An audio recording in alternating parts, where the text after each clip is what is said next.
I'm going to try to do this while I think everybody's gone out of this hostel cabin thing. Alright, so we're going to talk about me and the trail. So, I put in a lot of video clips alluding to the fact that I really wanted to quit the trail, like legit. It's something that I've been struggling since mile 300. Most of it is coming from, apparently have a fear of falling off the mountain, like a legit fear. And a lot of the trail is on the side of the mountain. And so often you'll have like steep sloped, whatever. Most of the time it has vegetation, whatever. It's fine. It doesn't really trigger the brain fear anxiety. But sorry, occasionally though, there'll be eroded sections where it's just like this and it's a no fall zone. And it's just like a washout area and it's just like sand and stuff. And my brain just spikes to like anxiety level like 7 or 8 and like I panic. And when I got to mile 300, I was like, I don't know if I want to spend another month hiking this kind of trail. Hiking on the side of the mountain where it's basically sand and like really slippery, and even though the eroded sections are like maybe 1 to 5 of them throughout my whole day, and maybe like not even an hour of my whole like hiking day, it just was, my brain was freaking out basically. And then also, as much as I loved my group, again, that has nothing with my group, I was trying to hike with people, eventually with people whose hiking style didn't quite match mine. And so that was starting to put a strain on me a little bit too. And yeah, basically when I was coming into Cajon Pass, I hadn't eaten 6:30 in the morning. It was like 3 or 4 o'clock when I got in to the McDonald's, and I thought me crying towards the end and wanting to seriously quit the trail was just because I hadn't eaten enough. And so I ate and felt a little bit better. We hiked out 2 miles. But then what made me take basically the whole Memorial weekend off, like the past 4 days, was the next day. The next day we hiked 2 miles onto the trail, but we didn't make it to the water cache. There's a water cache before you go 15 miles uphill and like on the mountain that gets you to Wrightwood. And so it was only 3 miles to the water cache, and I hiked the 3 miles to the water cache. Really easy trail, flat, perfect. And I wanted to quit. I was done. I wanted to turn around and go into Wrightwood and take at least a couple of days. And basically, I was done. I was done with the trail. I wanted nothing to do with it. And a lot of that, I think, was because I knew I was going up high to 8,000 feet. I knew the trail was going to be on the side of the mountain for most of the way. But my brain was freaking out because I was hiking towards snow. I mean, not a lot of snow, but I was hiking towards snow. And I was also freaking out because I was hiking towards possibly high elevation, to me, high elevation, eroded sections. And I just didn't want to deal with it. Turns out the trail wasn't that bad at all. There's one eroded section that's memorable, but like overall that trail up that mountain was beautiful. There's lots of vegetation on each side. Like it is gorgeous. But if you would have asked me sitting at that water cache, I would have been like, absolutely not. I'm not going up there. But the thing is, Fiddlehead and Oatmeal, they were at the water cache, and they'd done the AT in 2019. And we talked and talked and talked. And after talking with them, I felt good enough to be like, okay, well, I'm going to start up the mountain. But I'll get a few miles, and if I still don't like it, I'm going to turn around and go back. And so I did. I started up the mountain. Felt great at first. Then about 2.3 miles in, I was over it. I didn't want to hike, and nothing The trail was beautiful. There was no eroded sections. There was nothing. I was just over it. I didn't want to hike. And then came along Mosey. She is 67 years old, and she was coming down Sobo. And I was just sitting there in this like little like alcove in the bend, and she's just like, she must have looked at my face, and she's like, "Are you okay?" You know, and it would have been easy to be like, "Yeah, I'm okay." But I was like, "No, I think I want to turn around and quit. I think I want to turn around and go to Wrightwood. I don't want to be on trail anymore. I'm done. I don't want anything to do with it." And we got talking a little bit more and more and more. And she made up some really good points. And because I told her, you know, I've been basically fighting quitting since mile 300. She's like, "But you're at like 350. And I was like, "Yeah." And she basically said like, "Well, you're at mile 350, so there's obviously something still about the trail that you like enough to hike another 50 miles. And she made a good point, because there's other times I could have bailed out before that 50 miles. Joshua Inn. Could have bailed out there.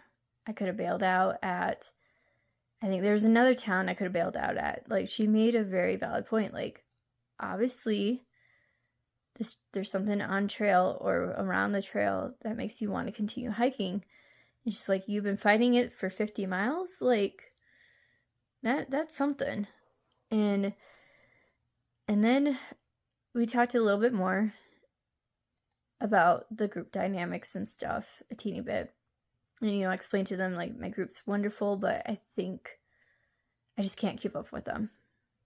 And it's not so much like hiking pace, because we just hike by ourselves and then meet up in camp. It was just more like distance, and like we were just, to me, we were out of line, like out of alignment. And she's like, "Well, you've hiked, but like, did you start hiking with them on the trail?" And I was like, "No." She's like, "Well, obviously you've hiked alone before, so just go solo. Just take a few days and go solo." And I don't know why I needed to hear a 67-year-old woman named Mosey telling me these things or asking me these questions. But it's like a little light bulb clicked on, and then I was like, "Yep, I'm not hiking 18 miles today. I'm only hiking 13. And it gave me a little bit of sense of peace, but my brain was still freaking out, because I was like, I still have another 10. Well, at that point, another 8 miles to go up this mountain, hiking on the side of it, and I don't know what the trail is going to look like. It was going to be eroded once we get higher and there's less vegetation. I don't know. But she made some valid points, and it did bring me a little bit of peace. So that's what I did. I hiked up until Camp Hatchie 1. There's like a little sign and stuff. And I got there around 4 or 5 o'clock, which is a nice day for me. I really don't like getting into camp later than 6 p.m. It just really bothers me. But yeah, I got up to camp. I was the only one there. I set up, you know, in this little, just kind of like off the cliff a little bit. Like, I mean, it's a true like camp spot, but there's only like 3 or 4 spots there. And I set up, and I was done for the day. And I was a little sad because I wasn't with my group, but I was also relieved and happy because it was already, you know, 4 or 5 o'clock, and I didn't have to do another 5 miles to get to them. I didn't have to, you know, hike until almost 7 o'clock at night, and I was very happy. I was also mentally just over hiking on the side of the mountain by then.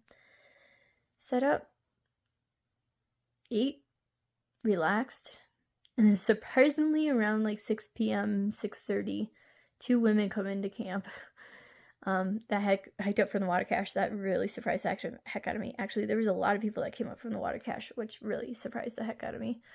But yeah, they camped next to me. We, you know, talked a little bit, but I mostly stayed in my tent and had a good night, more or less, for a decent night, and fell asleep. Now, this is where I had hope that I'm probably not going to quit the trail, but I do need to change some things. The next day, which would have been last Thursday, this past Thursday, the 25th, I had one of the best hiking days on trail, period. One of the best. I woke up and was out of camp by like 7, and I had decided that I was going to hike the alternate to the PCT once I got to it. So I had to hike 5 miles of trail to where my group had camped, and then there was a forest road that went all the way to Highway 2. And I decided I don't want to deal with any, if there was any snow, if there was any snow on the PCT, I didn't want to deal with it. So I got my butt up to that campground area, and I took the road as the alternate for 5 miles. And then the last 2 miles I hiked into on the PCT to Highway 2. And then I got a hitch, like a Trailland jail hitch into town from there. And I had a blast. I felt great. I took breaks when I wanted to take breaks. Again, nothing my group ever did. Like, maybe not take a break. It was all self-inflicted. Like, oh, I need to not take breaks so I can catch up to them, or even make the miles that they want. But anyways, so I took breaks when I wanted, and I road walk, which gave me such a huge peace of mind because it's like, really wide. I didn't have to worry about falling off any mountain. And it was a nice break, and I was happy. And you'll see on that day, once I post it, is I took so many video clips just because I was just having the time of my life. But just as a precaution, I knew I was going to at least double zero in Wrightwood, if not triple. And so I get into town, and I go to the Airbnb with my group. We spend one night together, and part of Friday up until I could check into a hotel, hanging out. And they went off on trail. I have no idea where they are. I haven't communicated with them since then. And it is now Monday. I'm okay with that. I just, I have no idea where they are. But they went off and did their thing. And I went to my hotel room where it was just me by myself. And I basically checked out from the trail. No social media. No far out. Nothing for the most part. And I basically read books on my phone, and I watched Queer Eye for the Straight Guy, the whole season 7. And I ate town food, and I did talk to hikers a little bit, but I just basically needed a complete break. And then one thing I did over the weekend, because it's only open on the weekends, is I went to the Cat Cafe. That's also an arcade. So I took a 100% break from the trail. I did call my parents and talk to them about what's happening. And then I called my grandma, because I haven't called her in a while. And I got to talk to Charlie today. But yeah, it was a nice break. Because of having such a good day coming into town on Thursday, though, I have hope that I will continue. But I've made some rules. So, rule number 1. I've come to the realization that there's a high possibility that I will not be completing the Pacific Crest Trail this year. Probably not. I'm going to make an attempt at it for sure. But I'm pretty sure that the Sierras is going to be, maybe parts of the Sierras will be open, but I think there's parts of the Sierras that are going to be so damaged in the next couple of months with flooding that it's going to be impossible to complete those sections. And we're talking significant sections. So because of that, I'm not going to probably finish this trail this year, and that's brought in a lot of pressure off of me to have a certain amount of miles done within a month. So that's good. Rule number 2. Unless I'm coming in or out of a town, I want to try to do around 15 miles a day. No 20s, no 25s, no 30s. If it's shorter than 15, I'm okay with that too. but I want to try to stick around the 15 miles parts. And if I find hikers that match around my pace, cool. And if not, cool. That's easier said than done though, because out here I'm a lot more social than I am at home, because I like people out here for the most part. Rule number 3. If this reset does not work, and I should know by Actin or Agua Dolce, or if any point up in the trail I spend more than a week trying to convince myself not to quit, and I mean like hours and hours of trying to convince myself not to quit, then I need to seriously consider quitting this trail for this year and switching to another one, because I will not be low-key miserable just to complete it. Or to hike as much as I can. I will not be miserable. I refuse to. And the baseline for staying on trail should be at least contentment. It doesn't need to be fun all the time, but for me, it needs to be at least contentment. Because this is impossible to be like blissfully happy 100% of the time when you're hiking. It's just impossible. But you know, baseline active, like enjoy being out here.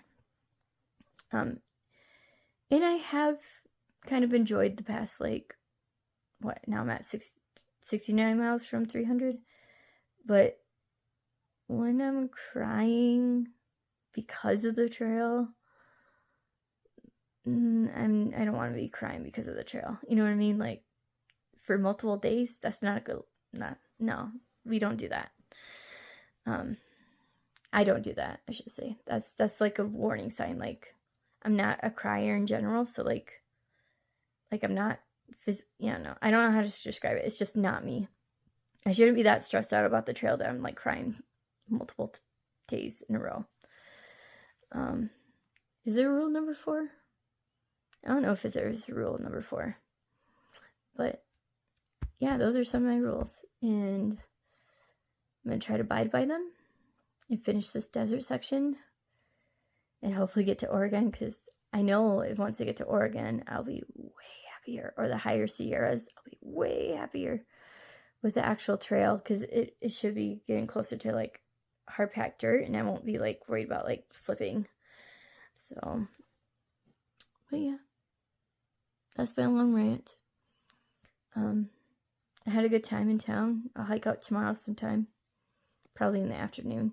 I thought it would be morning, but I gotta do post office and resupply and a bunch of other stuff, so I don't know about that. But yeah, I got to see Charm today again, which is really awesome. So we might be hiking near each other, and they better take a 0 though. They really need a 0. So yeah, so that's really exciting that I'm seeing some people that I like still, even though I'm like away from everybody I ever knew. But yeah, I'm gonna get off of here. I'm gonna eat my salad that I got from the pizza place, and maybe the rest of my pizza. And yeah, you're gonna see clips of me before this one where I'm crying, and I'm gonna keep them in there, because that's the reality of the trail. Sometimes trails aren't for you.